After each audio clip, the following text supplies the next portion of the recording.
Zelotes, thank you for your love and support. I appreciate you all. Good news in Africa. Greetings, brothers and sisters.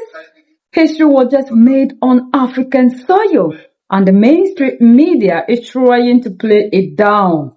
For the first time in years, a sovereign African nation has publicly called the most powerful country on earth to order. This is the power we are looking for from our leaders. South Africa has just summoned the United States ambassador, Leo Brent Basil III, to explain himself, not quietly, not behind closed doors, but in front of the cameras in Pretoria for the whole world to see. Foreign Minister Ronald Lamola didn't just ask for a meeting, he issued a reality check. While Washington tries to bully the continent with a list of 5 demands, South Africa just gave them the only answer a sovereign nation can give: silence. Stay locked into the latest Dodging One because we are breaking down the moment Africa stopped being a subject and started being a jet. How did we get here? It started when Ambassador Basil barely settled into his post, walked onto a stage in the Western Cape and attacked South Africans' core identity. He attacked Black economic empowerment, BEE, calling the framework designed to fix the scars of apartheid, reverse racism. He overrode South Africans' call to label liberation struggle change as, quote, hate speech. And then he went after President Cyril Ramaphosa by name. Why? Because Ramaphosa called Trump's refugee policy racist. The ambassador flew into a rage, essentially telling South Africa who they are permitted to mourn, who they are allowed to call a partner, and which foreign policies they are permitted to have. In this 21st century, this is still happening to us. He treated an African nation like a child, and he did it on African soil. But he forgot one thing: South Africa doesn't take orders from Washington anymore. With regards to our U.S. relations, the Department of International Relations and Cooperation has noted recent public remarks made by the United States ambassador to South Africa. While South Africa welcomes active public diplomacy and the strengthening of bilateral ties, we emphasize that such engagements must remain consistent with established diplomatic etiquette and international protocols. In this regard, we have called in the ambassador of the United States, Ambassador Boselli, to explain his undiplomatic remarks. And in his engagements and visits to various sites in South Africa, including the Apartheid Museum, District 6, and other historical places. In the engagements, he acknowledges that given our history, South Africa needs redress and is willing to work with us constructively in this regard. I will later allow the Director General, Mr. Zane Dengo, to elaborate further on the discussion with the U.S. ambassador. South Africa has consistently affirmed that the United States is a vital strategic partner for our economy and geopolitical issues, particularly on peace and security across the world. This relationship is not a one-sided relationship.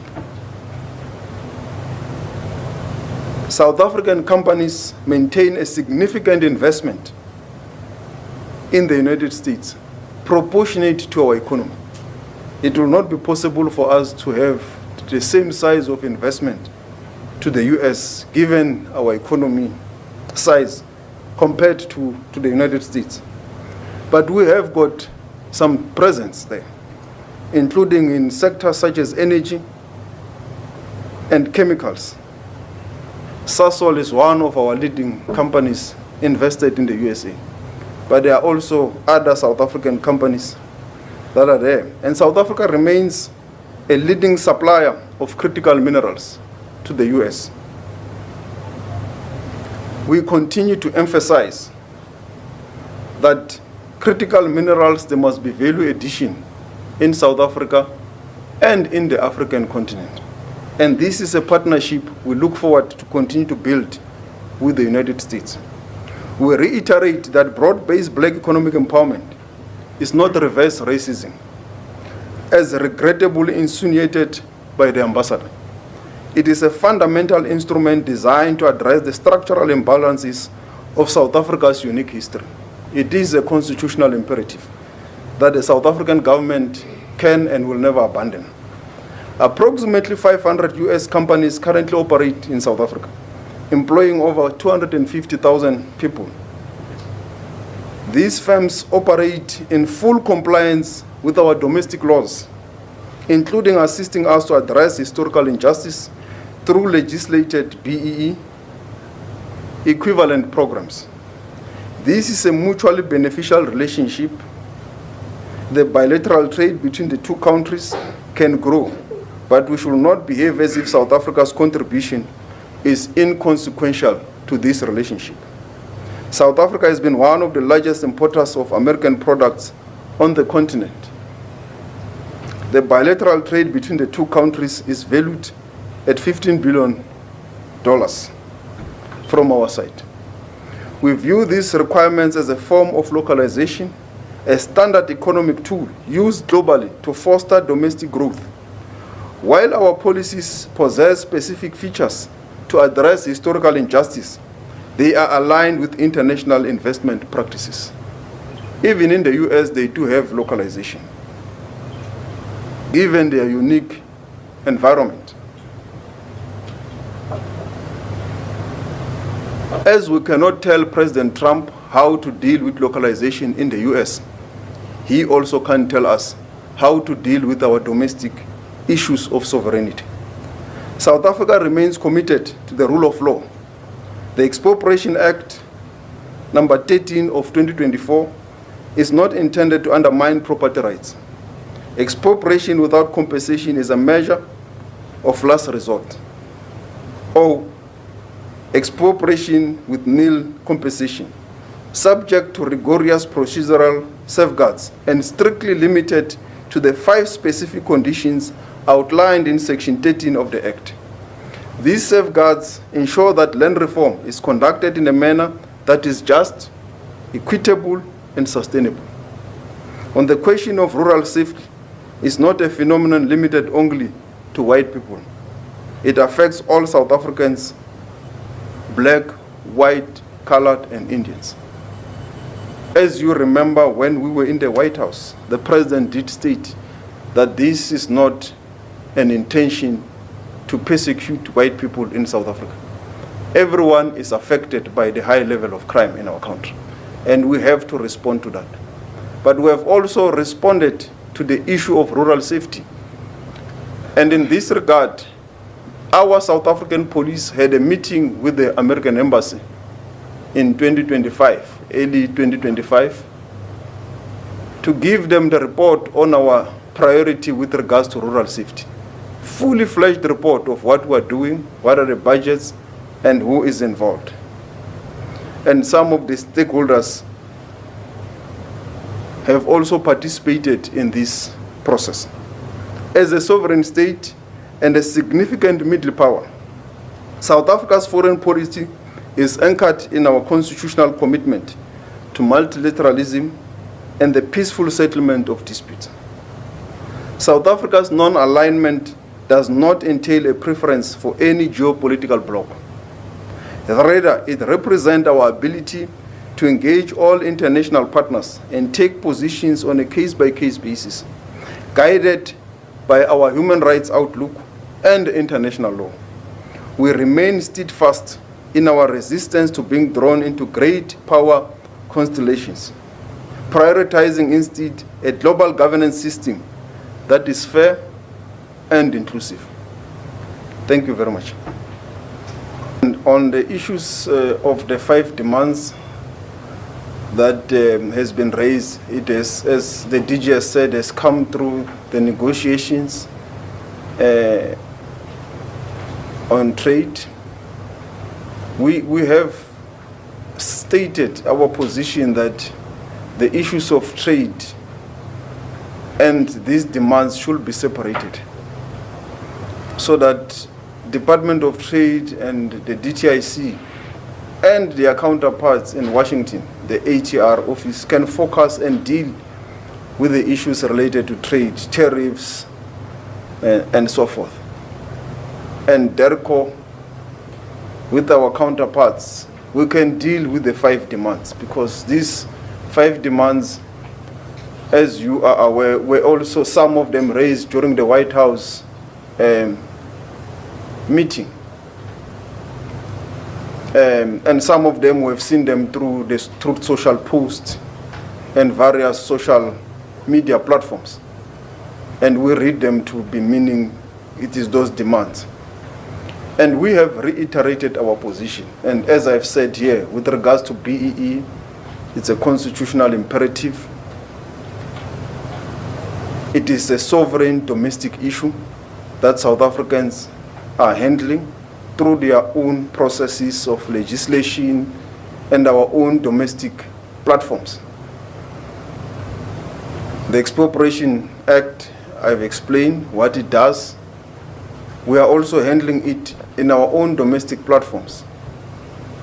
In fact, some of those that are grieved by the Expropriation Act have followed our own processes, the independent courts of South Africa, that are dealing with the issues of the challenge to the Expropriation Act, and will await that outcome. And our courts are very independent.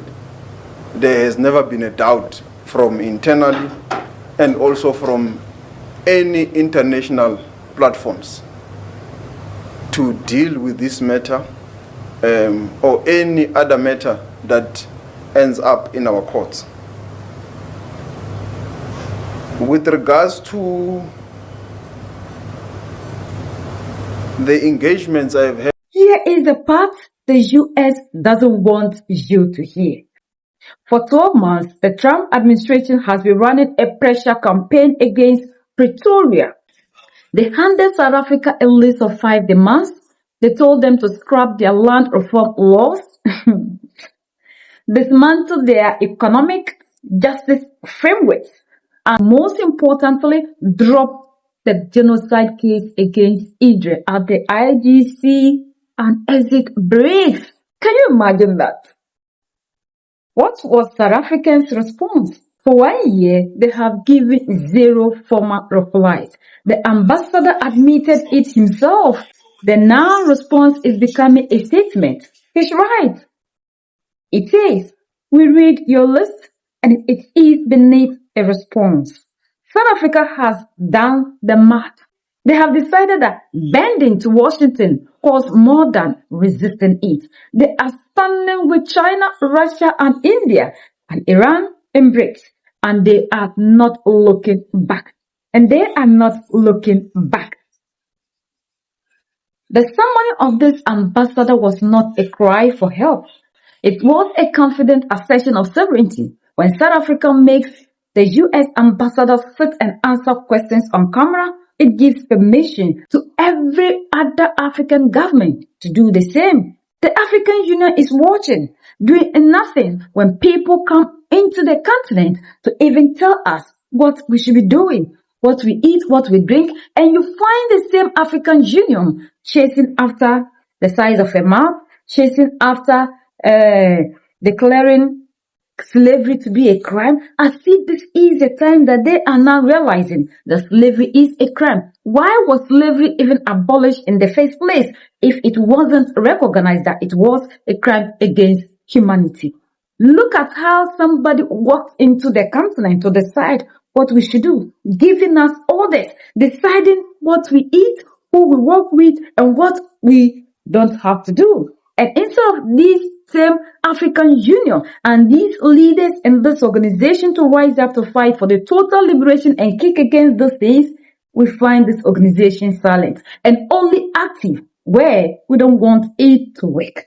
This is amazing, and this is what we need to be doing as Africans. If we don't fight for our total sovereignty, Nobody will ever do it for us. United we stand, divided we fall, and united we keep standing forever and ever. The greatest enemy of the African is mental slavery. So let's decolonize ourselves from mental slavery. Let's keep sharing to educate our brothers and sisters. Together we'll make Africa great for ourselves and the next generations that are going to come. So that's the latest around the world in Africa, Southern Africa, and in South Africa.